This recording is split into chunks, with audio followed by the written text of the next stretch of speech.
Light to kuya. Hmm. Gaano kalakas yung light niya? Tama lang. Tama lang. Okay, so ilalagay natin sa loob ng ano ha?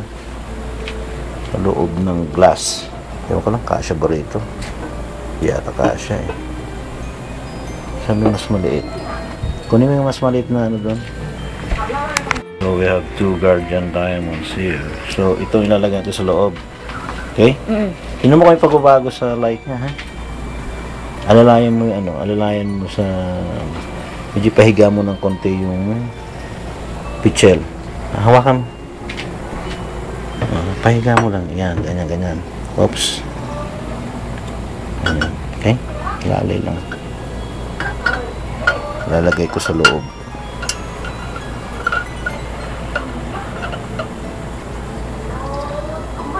Yan, okay? Lalagay sa loob. Okay. So, tingnan mo sa loob. Anong, ano? Ganun pa rin ba ang light? Kumalat. Kumalat. Ah, so, kumalat sa buong tubig. So, ano nangyayari sa tubig? Yung buong tubig, parang nasakop niya.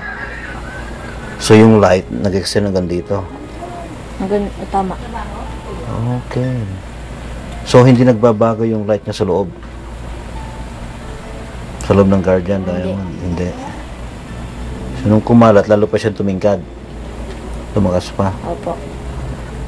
Pero, nung kumalat, ano nakita mo sa tubig? Parang lumilinis? Paano? Babago yung tsura niya? Paano? Lumiwanag din tubig eh. Lumiwag yung tubig. Okay. Alright. So, yun palang effect na. Lumiwanag yung tubig.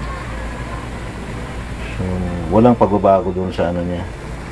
Okay. So, tanggalin natin yung Guardian Diamond. Bawasan muna natin. Hindi, tanggalin ko na lang kusa.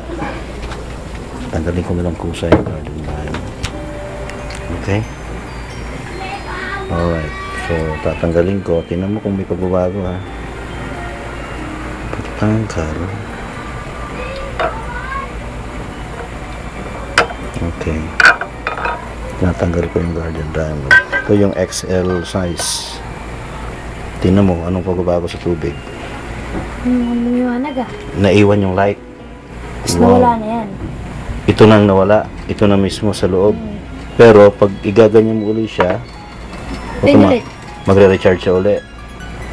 Very good. So yun, so naiwan niya yung light sa loob.